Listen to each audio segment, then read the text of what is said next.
So here we go with Daniel chapter 8 in the third year of the reign of King Belshazzar. Now remember, Daniel chapter 7 was in the first year.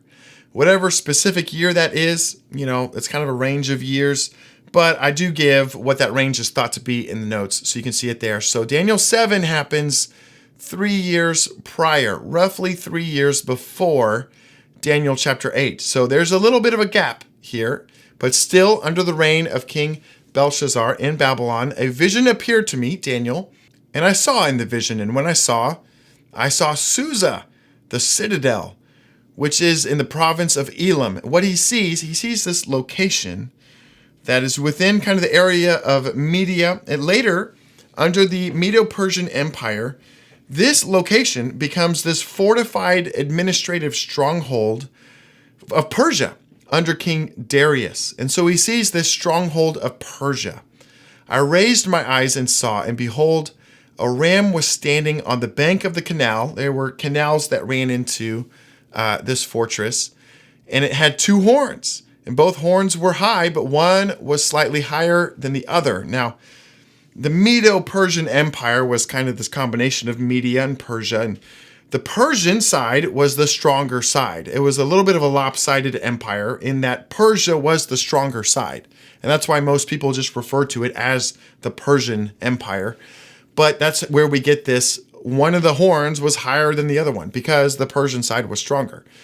I saw the ram charging westward and northward and southward. No beast could stand before him, and there was none who could rescue from his power. And he did as he pleased and became great. The Lord stirred this up to happen. Daniel sees the ram representing Medo-Persia. That's verified later. An angel is going to interpret this and let us know. Yeah, it's Medo-Persia in verse 20. We'll get to that in a moment. And then we see this next beast or animal.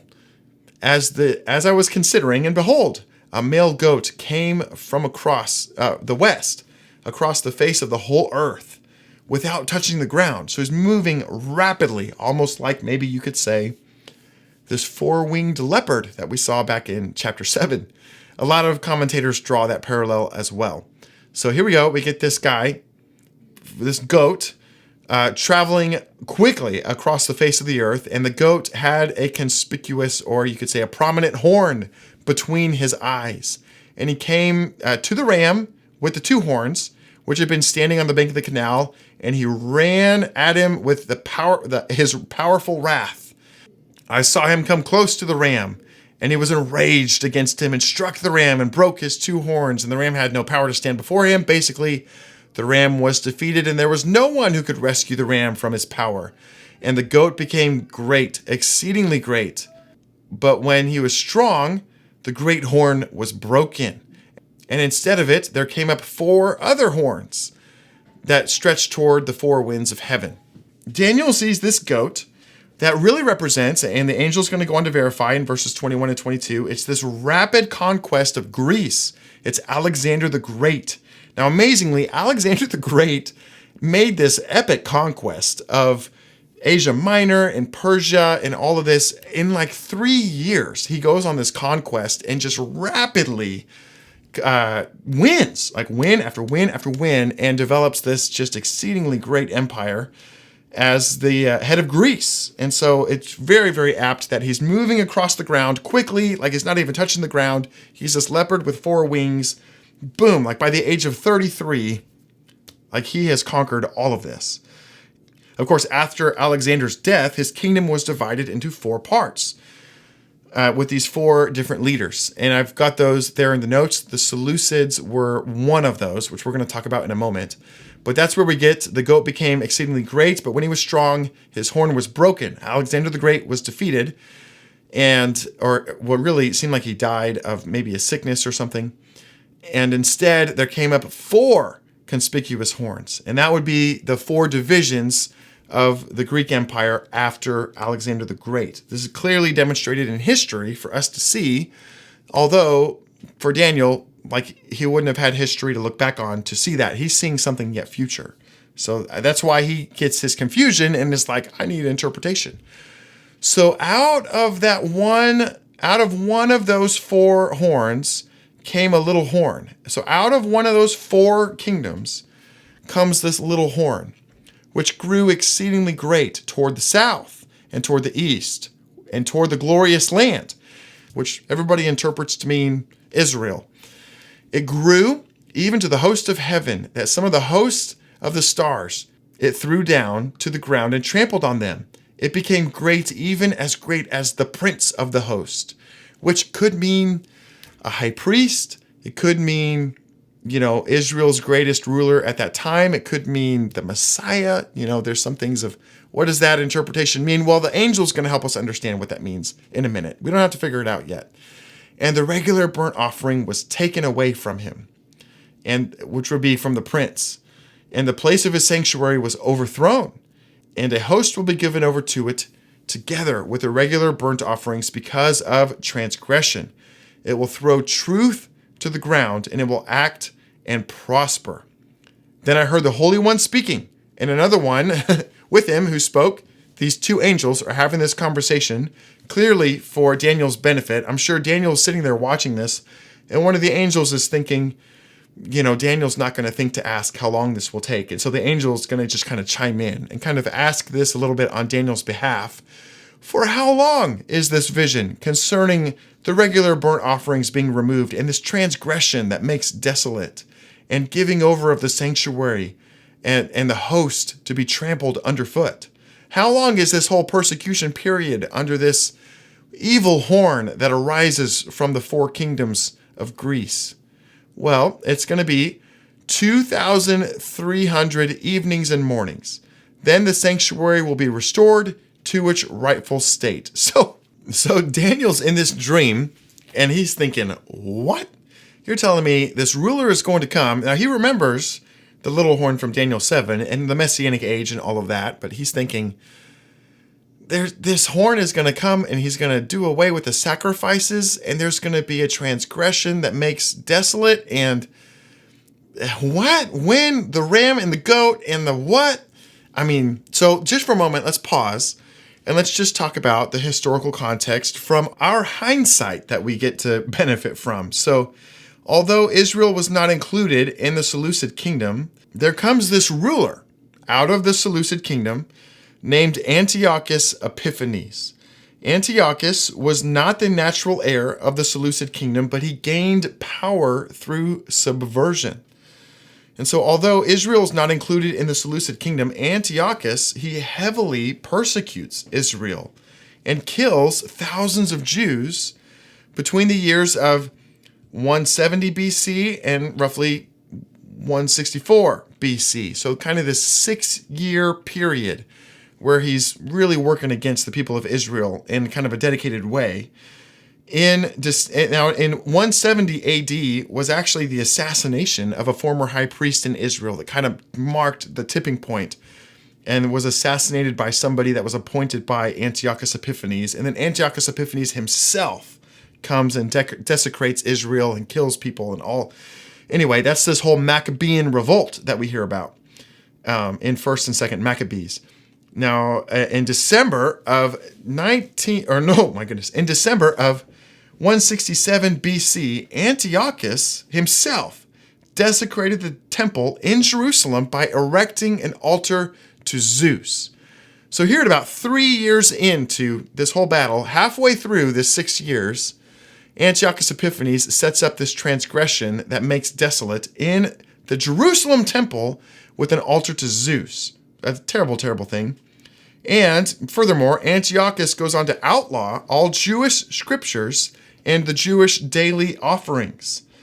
And this is a little excerpt I put in the notes from 1st Maccabees 1 verses, let's look at 56 through 57.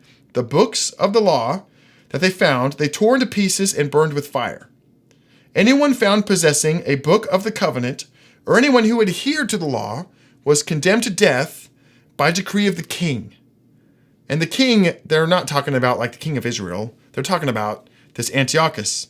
Now, these two angels that talk about this 2,300 evenings and mornings, well, some commentators have thought, well, is it 2,300 evenings and 2,300 mornings, which we cut that in half? then yeah, we have a different number of days, of roughly 3 years of days. But that doesn't really seem to be what's being talked about here. It really seems like 2,300 evenings and 2,300 mornings. It seems like that's the number of the daily offerings that are missed or that are, where there's this all. Well, let's just look at the text. How long will this vision concerning, again, the pausing of the offerings, the transgression that makes desolate, but more than that, it's everything being trampled underfoot, like this aggression. How long is going to be Antiochus's aggression against Israel? And that's where we get kind of this 6 years. And that 6 years at 2,300 evenings and mornings, if you were just keep it at 2,300 days, would equate to a little over 6 years. And that, if you count back from when the temple was reconsecrated and rededicated in December of 164, if you count backwards, well, that's when you get to the assassination of that high priest by that leader appointed by Antiochus Epiphanes, and that whole 6 years of oppression and the whole Maccabean revolt over those 6 years. And so it really seems to match up that 6 years has to do with Antiochus Epiphanes, and then the ending with the rededication of the temple in December 164 BC. Again, all that to say, we've gathered all of that because we came after that. We can look back in history and we can draw parallels. Daniel doesn't know all of these things. He doesn't have all that history to look back on. And so he's looking at it thinking, what? So here he's going to ask for an interpretation. And now we can glean all of this from history, but the angel is going to make clear that we're meant to glean more than just a history lesson from this. This is about more than a history lesson, but all of this is actually a historical foreshadowing of that final horn that gives the occasion for heaven to send the Messiah at the end of the age. That's what I'm trying to say. So here we go. Everything's clear as the water in the Jordan, which I assure you is not that clear. So Daniel's going to ask for clarity. Daniel had seen the vision. I sought to understand it. And behold, there stood before me one having the appearance of a man. Looks like maybe it could be the Son of Man. Whoever it is, could be the Son of Man. That'd be kind of cool. And I heard the man's voice between the banks of this canal. I believe, isn't that the canal? This is just kind of a tangent. It doesn't matter where he is. Yeah, at the canal in that fortress of Persia. And he called and he said, Gabriel, calls to the angel Gabriel, make this man understand the vision. So Gabriel comes near me where I stood. And when he came, I was frightened and fell on my face. Okay? So terrifying presence. Remember, Daniel saw in Daniel chapter 7 how everything in God's presence is on fire. So he's probably feeling the weight of something, and he becomes frightened and fell on his face. But Gabriel said, understand, O Son of Man, that the vision is for the time of the end. Gabriel is trying to convince Daniel of the importance of this vision. And part of the importance, he says, you need to understand this interpretation, because the way I'm going to explain it to you is going to pertain to the time of the end. Now, what Daniel saw may very well all be specific to Antiochus Epiphanes, but the interpretation, Gabriel says, no, this interpretation is going to be a foreshadowing of the time of the end. It's very important. He says, this is important. I have been instructed by the man between the banks as the angel Gabriel to tell you this because this has to do with the Messiah. There's no appearing in Scripture where Gabriel does not have to do with the Messiah and the Messiah is appearing. Remember, well, we could go to examples from the New Testament where he appears to Mary and talks about the Messiah's first appearing.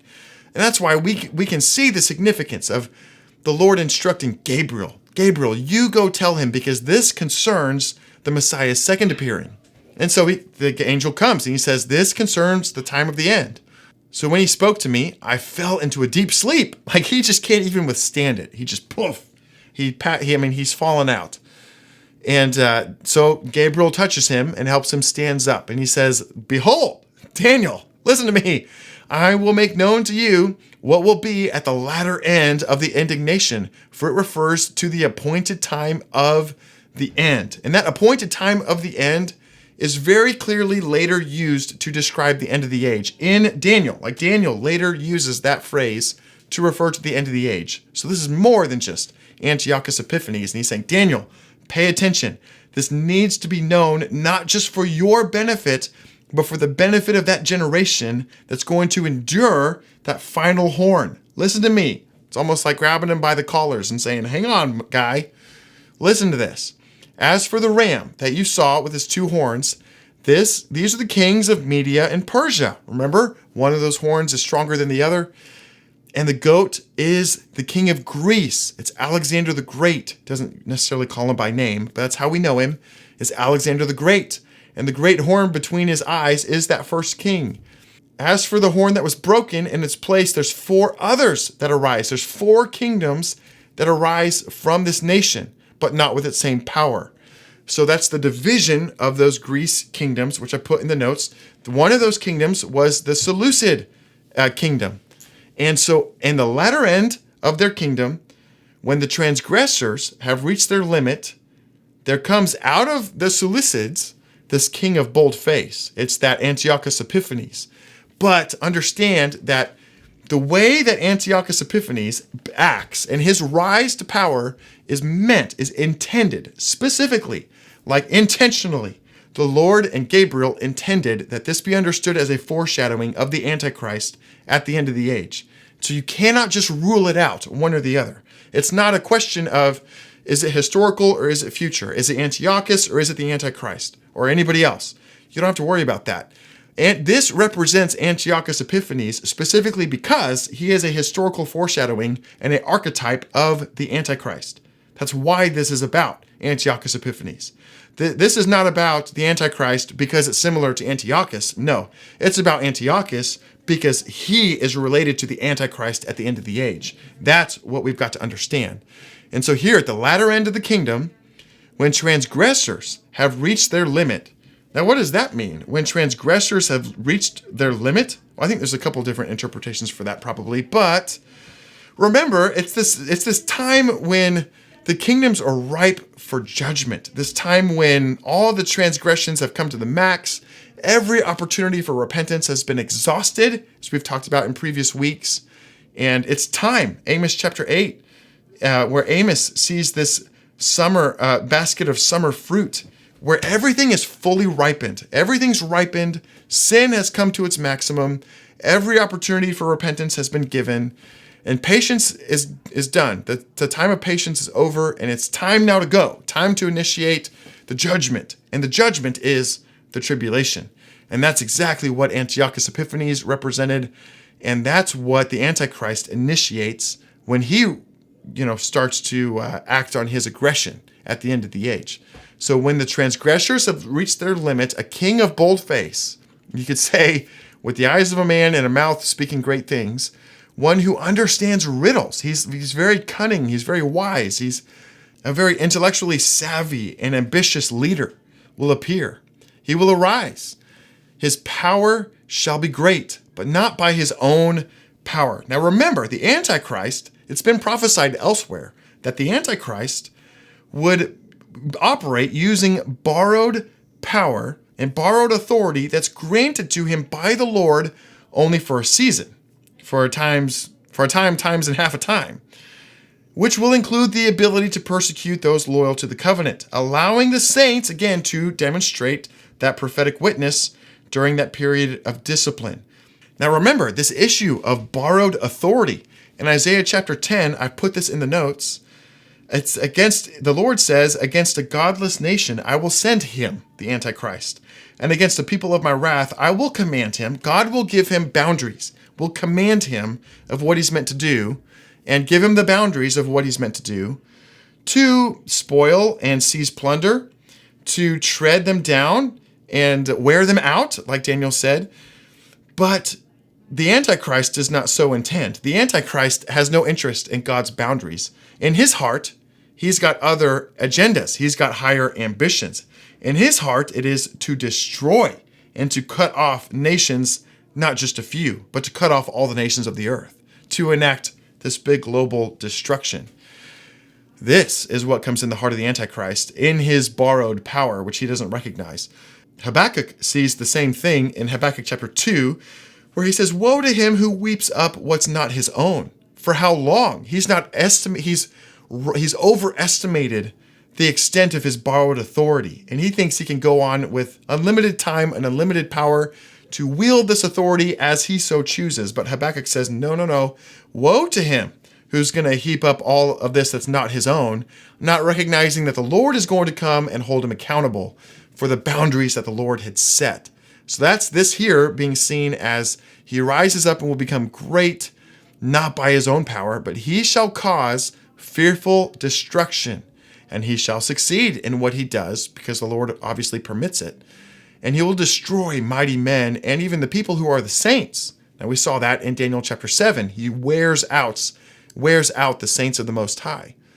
By his cunning, he will make deceit prosper. So rather than being a leader who makes truth prosper, no, he actually rises through subversion. He gains power through subversion, through cunning and deception and flattery.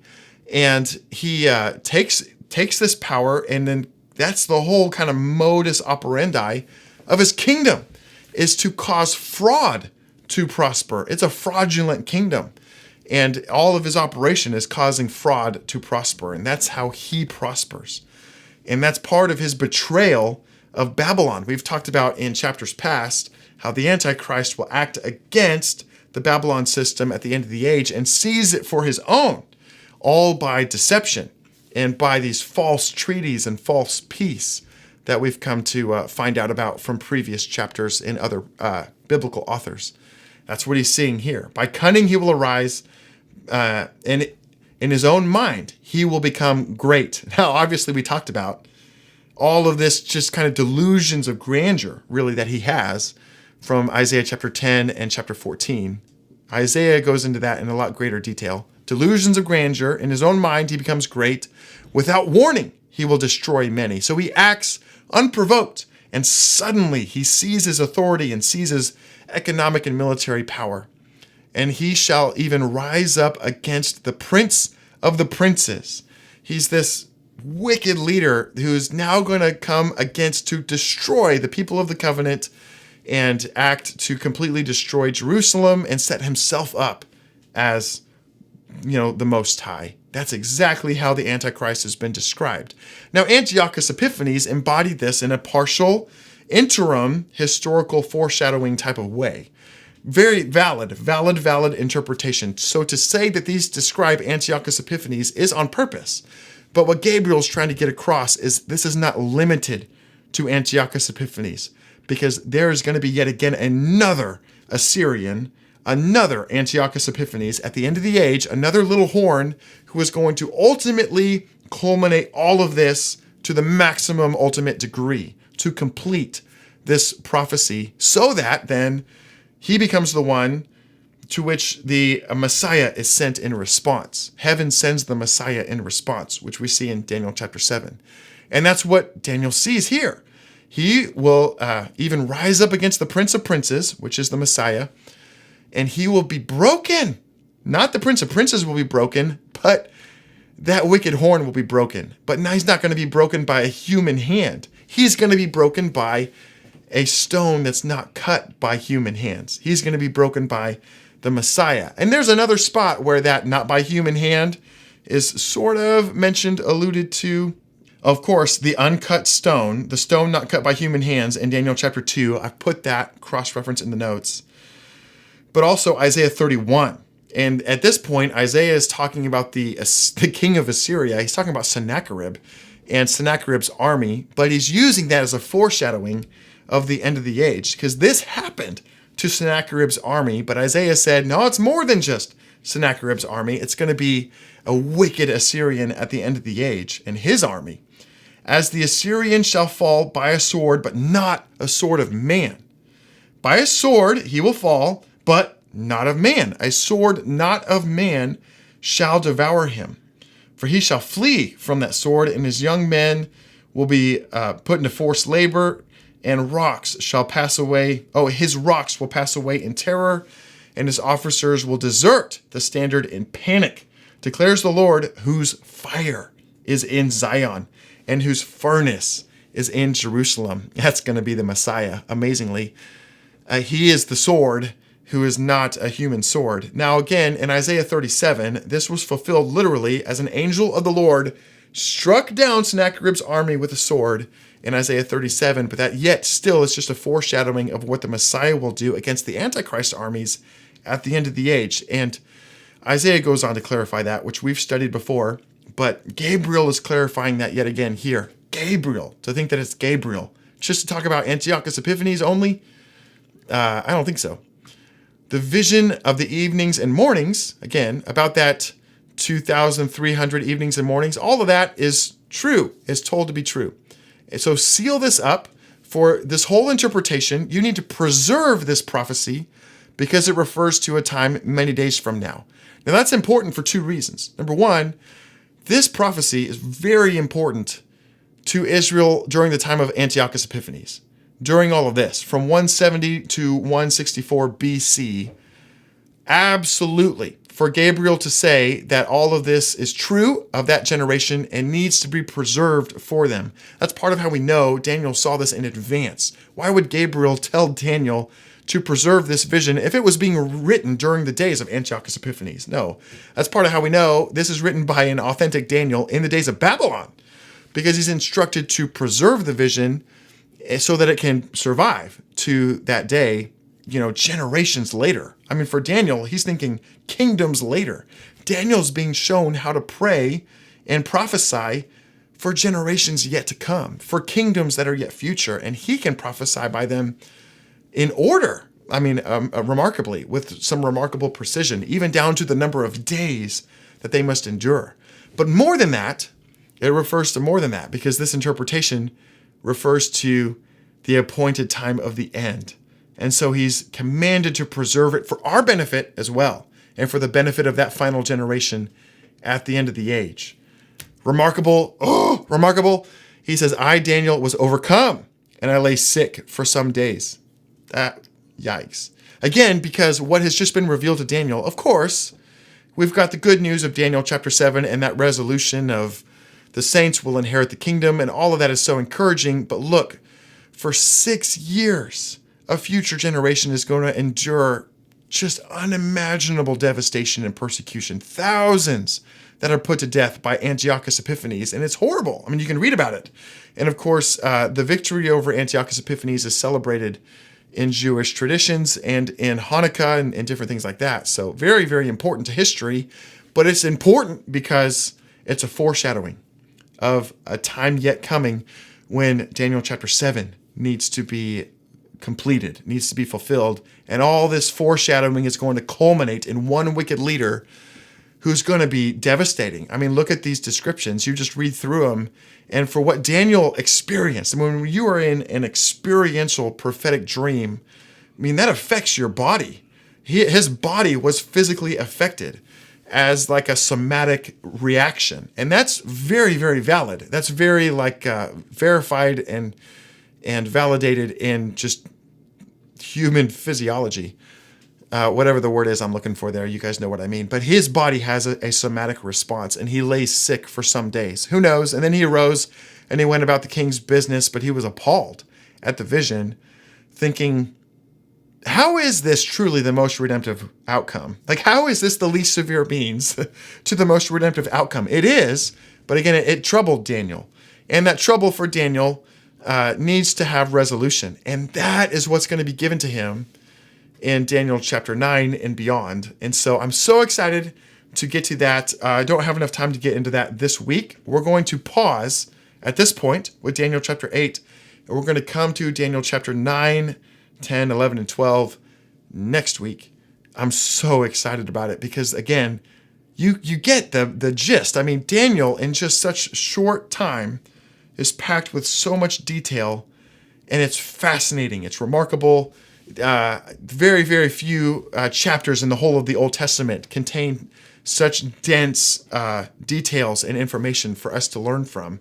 And Daniel's prophetic example of the life that he demonstrated for us is so important. So it's worthy of us to take the time to focus on these. And then we'll get through the rest of Daniel next week. and these prophetic visions. And then after that, we're actually going to get on to Ezekiel, which is going to be so fascinating. Again, thank you guys so much for following along. That's going to conclude the chapter overviews for this week. And now we're going to do the discussion group.